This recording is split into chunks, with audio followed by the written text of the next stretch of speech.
À Johannesburg, vive tension au Parlement panafricain. L'institution continentale devrait élire ce lundi les membres du bureau, dont le président, un poste que brigue le Mali à travers Haïdara Aïssata Cissé. Mais le processus de vote a été bloqué par les parlementaires de l'Afrique australe. Pourquoi? Explication d'une journée intense en débat avec nos envoyés spéciaux, Ibrahima Traoré et Moulay Sidibé. Parlement panafricain. À l'ordre du jour de la plénière de ce lundi, 2 points. La prestation de serment de certains membres et l'élection des membres du bureau.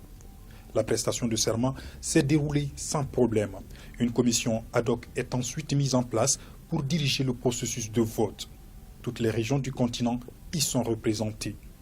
Elle est présidée par Jeannette Kabila, de la République démocratique du Congo. Tout se passait bien jusqu'au moment où la présidente de la commission appelle les 3 candidats à venir s'adresser aux parlementaires pour livrer leurs messages respectifs avant le vote. Les 3 candidats sont Haïdara Aïssata Cissé du Mali, Albino Abou du Sud-Soudan et Fortune Charumbira du Zimbabwe. Immédiatement, des voix de l'Afrique australe se sont élevées pour dire non à la tenue de l'élection. Les parlementaires de cette région exigent la rotation pour la présidence, ce qui n'est pas possible selon le règlement en vigueur. Il s'appuie notamment sur un protocole qui a été adopté en 2014 à Malabo par les chefs d'État et de gouvernement de l'Union africaine pour demander la rotation de la présidence du Parlement panafricain. Mais à ce jour, ce protocole de Malabo n'est ratifié que par une dizaine de pays alors qu'il faut au moins 28 pays. Dans la salle, la majorité des parlementaires de l'Afrique de l'Ouest, du centre, de l'Est et du Nord qui soutient la candidate du Mali exigent aussi le respect strict des textes, à savoir aller au vote. Pour empêcher cela, les parlementaires de l'Afrique australe optent pour le boycott. Ils enlèvent l'urne et occupent le pupitre.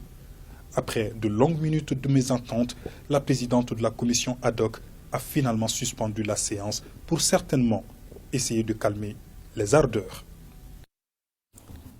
Et nos envoyés spéciaux nous signalent qu'après plus de 2 heures de suspension, la séance a repris dans l'après-midi avec des débats houleux. Et finalement, tout le matériel de vote a été emporté et les lumières de la salle éteintes avant même la levée de la séance.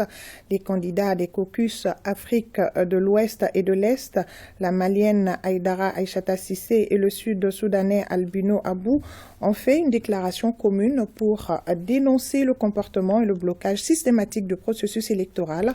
Ils appellent les dirigeants africains à réagir immédiatement.